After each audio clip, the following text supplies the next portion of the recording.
Hello and welcome to another trip report from the Czech Republic in Cheb to Prague, so the capital Praha.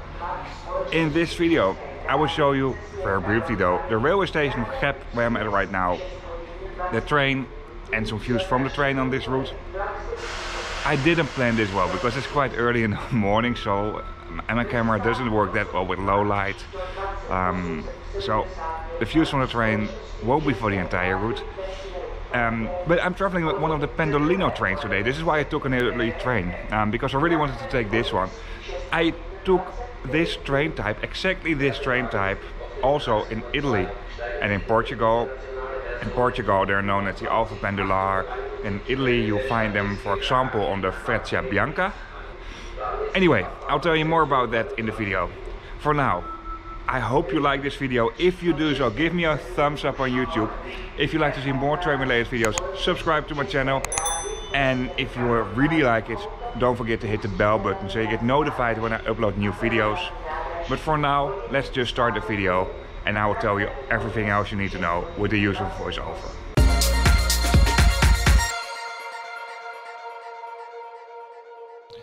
The railway station of Cheb in the Czech Republic is really close located to the German border. It's one of the bigger cities within this region.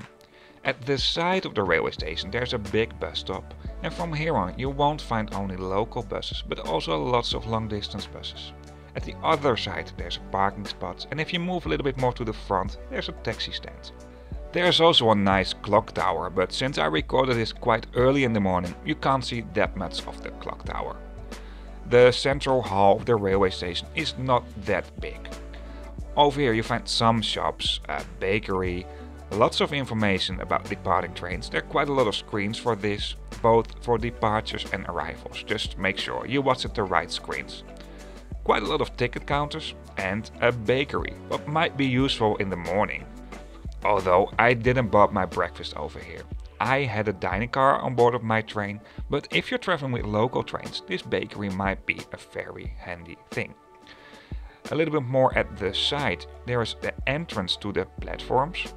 Over here you find an elevator and stairs, and towards the platforms from the tunnel there are escalators and of course also stairs. Apart from the many screens that will host information about departing trains, there are lots of old-fashioned paper timetables. In a way I really like these old-fashioned timetables, by the way. You can buy tickets at these counters. I didn't saw vending machines, but the infrastructure to buy your tickets online is really good as well in the Czech Republic. For my route I've bought a promotional ticket from the website of the Czech Republic, the state-owned railway company of the Czech Republic. By the way, I arrived a day earlier at this town with this very small local train from Germany. You find local trains to Nuremberg, these are local express trains or also called regional express trains from and to here. And then you find these local trains that will run between Marktredwitz and Hove via the Czech Republic. These are no mainline trains between Germany and the Czech Republic, but it's a really good connection, and especially for local usage, these trains are really good. I also made a video about that route, by the way. You can find it in the description of this video, and otherwise it will be popping up on the screen right now. As you can see, within the tunnel that is linking the tracks with each other, there are elevators. And towards the platforms you also find escalators over here.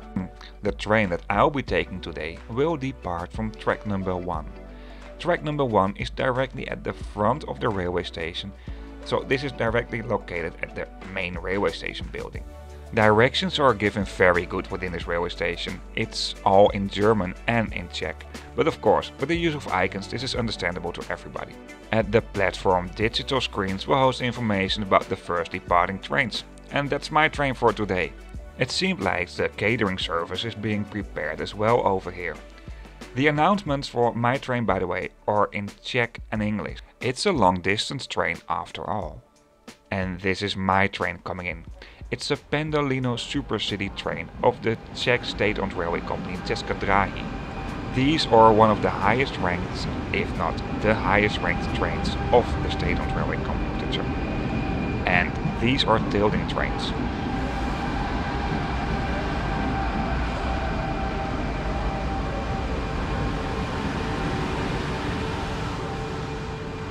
At the outside of the train, based on the numbers 1 and 2, you can recognize where the first and the second class is located. And at all entrance doors you will find digital route information screens. These screens will host the carriage number, the destination, the train number and the station where these trains do call. Train facilities will be basically displayed at the outside of these trains as well, with the use of icons.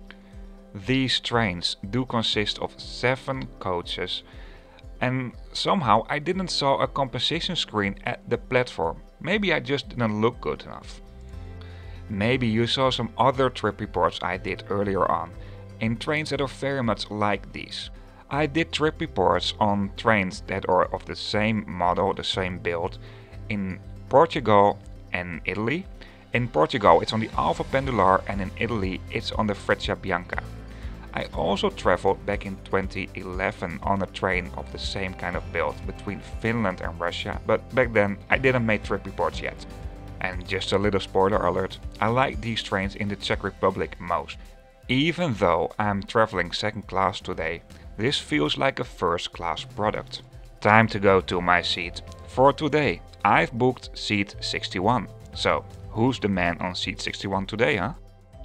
Like I mentioned, the second class feels more like a first class product. This is mainly because the layout is in a 2x1 configuration. Between the seats you will find power plugs, and if you have a solo seat, actually I don't know where they are, I couldn't find them at my spot. Probably I just didn't look good enough. If you know where they are for the solo seats, just let me know in the comments. For now, it's time for a kind of a seat tour in the second class. At all windows you will find electric sun screens. I really like this, but well, it was not that sunny during my trip, and when I left Cheb, it was actually still dark. Most seats do come in an airline style or long distance bus composition. There's a footrest, a magazine rack, and quite a steady fold-out table in the seat in front of you. Integrated within these tables there's also a laptop holder. You can recline the seats with the use of this handle at the side, and even if I recline the seats, I still have okay leg space. I do have to say I'm quite tall, so it might look tighter than it is. And if it's still too tight for you, well, you can always put your legs at the aisle, although be careful for people who walk along the aisle. For all seats you can find a reading light integrated within the luggage rack. At the side of all seats you can find the seat number, but also integrated within the luggage rack you will find a digital display with the seat number and a display from where to where it has been reserved. Even though most seats are in an airline or long distance bus composition, some seats do face each other. In that case you find a bigger table between the seats you can fold out to even make it bigger. A great thing about these trains is a mini bar will come by every now and then. But there's something even greater, and that's the dining car. I just really like dining cars, and the mini bar, it's okay, but it's nothing like the dining car. So let's do a walkthrough of the train and let's go towards the dining car. Near all entrance doors at the moment you enter the train, the carriage number has been written, and at all entrance doors of all open compartments the class numbers have been written as well. Because these are tilting trains, the body of these trains is a little bit tighter than for most trains. You can store quite a lot of luggage in the overhead luggage racks, but they're not as big as in many other trains. But you find some luggage racks within the compartments and at the end of these compartments. Because these trains do come in a 2x1 configuration, just less people will be in these trains. There's also more space for luggage obviously. I do have to say, within these same types of trains within Italy, it was quite tight. Over there these trains do come in a 2x2 configuration, by the way. It was still doable though, but just less doable than over here. You have some more extra space for luggage and, well, less people with the same amount of storage space means netto more space. Screens at the ceiling of all compartments will host route information, and at the end of each compartment basic LED screens will also host basic route information. There are some spots for bikes within these trains, although I'm not sure, but I think making a bike reservation is obligated. And within the second class, close to the point where you find the conductor, there's a small children play area. Cinema. Well, there was no movie playing over here, but I really like it. Traveling by train for kids is in general already fun, but this makes it even more fun. And the spot where I'm heading to right now is the dining car. Over here you also find some regular seats, and these are all seats that do face each other. And of course there's the bar where you can pick up your orders. At the other side of the dining car there's the first class. Well, I will show you the first class in a bit. First, it's time for my breakfast. The dining car, it's quite spacious. Apart from the place where you can sit, there are also some kind of bar areas. And the menu over is just really good. Even though I'm on a train in the Czech Republic and that will go along the city of Pilsen, I don't feel like ordering beer. But breakfast, I'm in for that. You can pay, by the way, both in euros and Czech crowns, but in general it's a bit cheaper if you pay in Czech crowns. And this is my breakfast. I mean, this looks pretty good, doesn't it? Time to head to the first class of these trains. Well, like I told you, I feel like the second class is a first class experience to me, but the first class is even a bit better. I didn't went all the way into the first class, but one thing I didn't like, at least at this section, is that most seats do face each other. This is something very personal, but I really prefer airline style or long distance bus seat compositions. The seats do feel a little bit wider over here, but there's not that much difference. I think you also have relatively a little bit more leg space, but the second class products within these trains, it's really good. Therefore, it's quite challenging to beat the second class product with the first class product within these trains. Something I noticed in first class but not in second class were magazines of the railway company, but that's basically it. To be honest, I don't know if there's a different service level in first class, but somehow I didn't thought so. Of course, everything you can find in the second class, you also find it here, but the seats are a bit more comfortable and do come in a different layout. Of course, no train tour is completed without a toilet tour, and this is how the normal toilets look like. There's also a bigger toilet that's wheelchair accessible and can be turned into a nursery space for baby. But most toilets do look like this. Free Wi-Fi is available within these trains. It also links your mobile device to an onboard entertainment system, and something I really like is the Where is my seat function if you bought your ticket through the Czech Republic app. In that case, you'll find a map of the train and you can also exactly see where your seat is. Apart from an internet connection and information about the route, it should also provide some movies, magazines, etc. But this is all in Czech, and my Czech is not that good, to be honest. Even though you will not find these trains that much on the route Cheb to Prague, there are some trains on this route. These trains can mainly be found at the route Prague-Ostrava. Even though the Czech Republic doesn't have official high-speed lines, these are high-speed trains and can go up to 230 km per hour. The top speed I experienced, at least when I looked this up, was 160 km per hour during my trip. Because these are tilting trains, they can go at higher speeds on regular railway lines. On the video on the Alpha Pendular, what are the same train types in Portugal, I will explain you more about this technique. If you want to know more, just check out that video. You can find it in the description of this video. Other videos you can find in the description of this video, or videos where I will highlight the railway station of Prague and other Czech trains. And of course, the video from Nuremberg to Cheb. In general, if you're interested in other trip reports, you can find them on my channel, and if you don't want to miss anything, just hit the subscribe button. And if you really don't want to miss anything, also hit the bell icon. In that case, you get a notification if I'm uploading a new video. But also, in the description of this video on YouTube, you find a link to a map, and on this map you find all trip reports I did. Of course, I'm making more new videos, so there will be more new lines added to this. The lines do indicate the routes, and the train and ferry icons do indicate the railway station and ferry terminal reviews. For now, I'll show you some views from the train.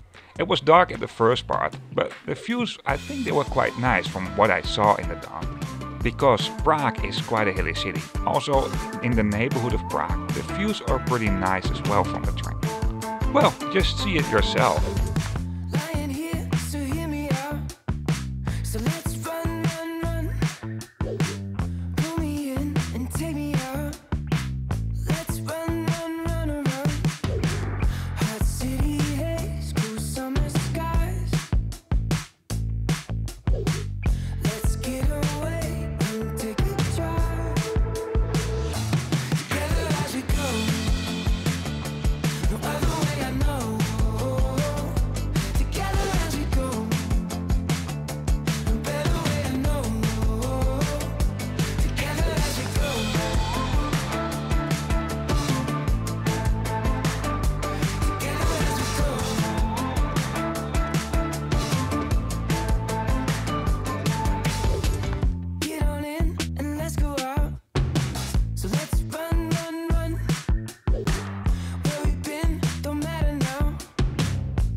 that's it for this video. I had these trains on different countries as well, and actually I think, at least compared to my last experience, what is not that long ago on a Freccia Bianca in Italy, these trains in the Czech Republic are actually better. I really like them. They can go up to 230 kilometers per hour, I guess. I think the fastest speed I had on this route was about 160, so that's not even close to the maximum speed. Anyway, I hope you like this video. If you do so, give me a thumbs up, and if you'd like to see more train related videos, subscribe to my channel. I already have another video where I'll be featuring this railway station, what is a main railway station of Prague. Back then I filmed this on a really early morning, so I will film it again right now when it's a little bit more alive, and also explore Prague a little bit. This afternoon I will take a radio jet from here to Vienna. A radio jet is a private railway company, so a commercial railway company. These trains continue to Budapest, and well, I will show you more of this railway station in that video. Anyway, once again, I hope you like this video. If you do so, give me a thumbs up, and if you'd like to see more train related videos, subscribe to my channel. And by the way, if you want to support this channel financially, I don't earn anything on this, but if you want to support this channel financially, you can find me on Patreon as well. It's patreon.com/Trainviking. You can already do this from €1, dollar, pound per month. I talk way too much. Let's end this video here. See you on my next video.